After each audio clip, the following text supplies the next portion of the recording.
Hey guys, thanks for tuning in. This is a step video, and we're going to be doing or going over step 6, right? So, step 6 says through mindfulness meditation, we sought detachment from emotional polarities. And if anybody's sitting there and you're thinking, well, I don't want to practice mindfulness or meditation, well, it's a little late for that. The TI experience, it forces it onto an individual. And not only do you become hyper aware of your own thought processes, you become aware of implanted thoughts. And for a lot of us, we have little option but to hear the incessant badgering of multiple voices. I've heard up to I think 6 or 7 at one time in the past. So, mindfulness meditation, it essentially has two parts: attention and acceptance. And there's an article from the American Psychological Association that articulates this really well. And it says the attention piece is about tuning into your experiences so you're focused on what is happening in the present moment. It typically involves directing your awareness to your breath, your thoughts, the physical sensations in your body, and the feelings that you are experiencing. And the acceptance piece involves observing those feelings and sensations without judgment. That's important, right? So instead of responding or reacting to those thoughts or feelings, you aim to note them and then let them go. So we have a firm description of what mindfulness meditation is. And the meditation aspect of this does not require sitting in place in some Buddhist pose. It's more of a passive pondering, right? That can be done at any time of the day. So enter the TI experience, right? So picture that your body is split in half, right? And one side is saying yes, and the other side is saying no.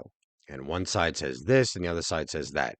Right, wrong, guilty, innocent, intelligent, stupid, beautiful, ugly, black, white, good, evil, perpetrator, victim, successful, unsuccessful, fat, skinny, here, there. You know, you don't uh, you don't know your left from your right a lot of times, and you don't know what is real and what isn't real.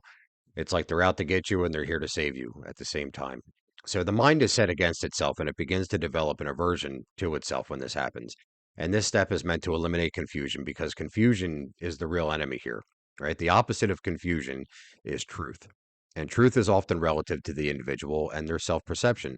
The less of an emotional attachment that you can have to their statements that are saying to you, the more inclined that you'll be to logically analyze what is being said to you and find what matters most in life. So the real battle here is the battle between your brain or your ego and its normal function and your spirit or your higher self and its normal function. So another effective thing to envision is you, right? Picture you in spirit form, holding your brain in your hand. And we're a very form reliant species. So whatever you picture your spirit self as looking like, maybe just an aura or some light being, picture that aspect of yourself, holding your organic brain in the palm of your hands. And as you observe it, try to notice its biochemical reactions. Okay. You see the chemicals being produced, but you're just an observer to those chemicals, right? It has nothing to do with your spiritual self. You see the language that it processes, but you're not concerned with it. Okay. You see the cause and effect of derogatory statements being spoken to it and the release of norepinephrine. And you say to yourself, this brain is angry. Okay, you see the cause and effect of a compliment being spoken to it and the biochemical release of dopamine.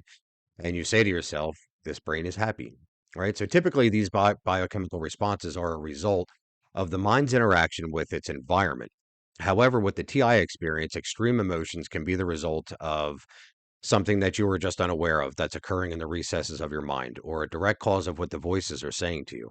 And the concept of observing how your mind responds remains the same, though.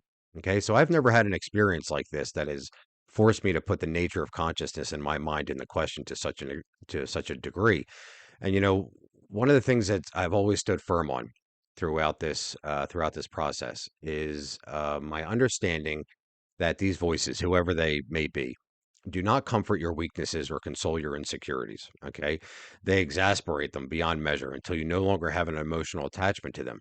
And as long as you continue to cling to what is being spoken to you, whether it's, you know, grandeur appraisal or it's belittling comments, you'll be trapped in a state of suffering. Okay. And this level of mindfulness, what it did for me was it dredged up an awareness of how my motives work. Okay. So I would often convince myself to believe that something was right just to indulge in something that I knew was harmful for me, which we'll talk about in the next step video, which is all about manipulation. I mean, due to self-preservation, people often naturally have selfish ulterior motives. But if you're at least mindful of your ulterior motives without prejudice, you stand a chance to make an impact in a beneficial way. So, a lot of times when these hidden ulterior motives have a spotlight shown on them, we have an emotional response to our awareness of selfishness. Okay. And it's important that it's indifferently addressed. So, if you were painting a piece of abstract art and you made a brushstroke that didn't quite look right, should you feel guilty over that brushstroke? Should you feel angry or would you feel ashamed? Of course not, right? That's silly. So, how does having an emotional attachment towards a work in progress accomplish anything, right? And you are a work in progress. So, this same concept applies to you, right? Every thought that you think, word that you speak, and action that you take is a mere stroke of a brush on the canvas of existence. And sometimes we don't like what we see, and that's okay, right? Examine why you don't like it without prejudice towards yourself. Set the intention to correct it, and then let it go, remaining untethered to it. So 10 months ago, I made a post on Positive TI about this exact same subject. And I just reread it to see if my perception towards this aspect of the process has changed. Right. And I'd like to share that post with you. So this was written January of last year. I ignore the thoughts and the merry-go-round of voices most of the time and stay focused on what is important: work, family, sobriety, spiritual, emotional, and mental growth, but never in that particular order. The program understands my personality and my propensity for restlessness. There's never one singular aspect of my psyche that's under aggressive development for very long, yet I feel multiple aspects are counseled simultaneously, always. I find my mind fluctuating between states of anxiety, calmness, stoicism, and indifference, which is a far cry from the extreme states of guilt, shame, panic, fear, and confusion I used to cycle through multiple times a day. I'm mindful of everything, and the mindfulness is repeated back to me with different voices, making me overly mindful. When I continuously disregard the echo of other voices as they make remarks about a particular thought, they no longer comment on that particular thought under the correct assumption that I no longer care about the thought. The key or goal to all of this is absolute balance and equanimity by making the individual overly mindful of even the smallest potatoes. Authenticity of character is determined by present moment mindfulness and acceptance of the entirety of ego. None are impervious to immutability. All right. Consistent mindfulness of thoughts combined with right understanding as it is defined in Buddhist scripture ensures the inevitability of gradual change will eliminate ego. Continue striving to live a life worthy of a higher calling, and that calling will parallel your growth.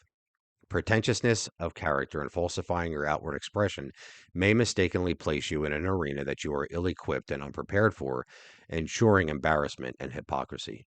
A byproduct of selfishness is the inability to express empathy. We become hyper focused on our own perception, perspectives, and attachments and leave little room for the needs of others. Right. So that's the end of the post. And looking back at, now almost a year later, all I can say is I'm thankful that I chose to view this ordeal the way that I did. And I don't perceive the quietness, calmness, and conviction in my mind as confirmation of anything, but I do perceive the stability of my environment, as confirmation that my mind is in the right place. That's all I can say about that. So, the key of mindfulness meditation, the goal of it is if you can picture for one moment a linear line, okay, just a straight horizontal line. And on this side is the statement, you are the greatest thing in the world. And on this side of the statement, or on this side of the line, rather, is the statement, you are the world's biggest piece of shit, right? And these things will be spoken to you. Delusions of grandeur and and delusions that you're the worst thing that's ever happened to humanity, right? Um, you're not required to attach to either of those. In fact, in the present moment, you're right in the middle. You just don't see it yet, right? But as long as you continue to attach yourself and remain tethered to these polarities, you're never going to come into that present moment you, right? So the this aspect of you and this thing that you see yourself as accomplishing much and this part of you that maybe hasn't accomplished much at all, right? And then there's you with all of your potential and possibilities right here, right now. And that, when you can eliminate all the bullshit, all that bullshit that's on both sides and come right into that that place, this part becomes a possibility, right? The potential becomes a possibility. It's not just something that's spoken of that you can never become, that you should feel guilty for never becoming. It becomes a possibility, right? But you got to stay focused on the here, right now. Who am I right here, right now? How can I work on myself to make that come into fruition? All right. And that's what this step is really all about. That's the goal here. Right. So becoming you. All right, thank you. And I'm going to be doing the next step, step seven. We came to understand that reality is awareness of manipulation. And that's a very important one as well. And there's a lot of esoteric information with that one, but if you've done the steps so far and have really got a firm grasp on all of them up until this point, that next step will be that much easier to fully understand. So, all right, thank you guys.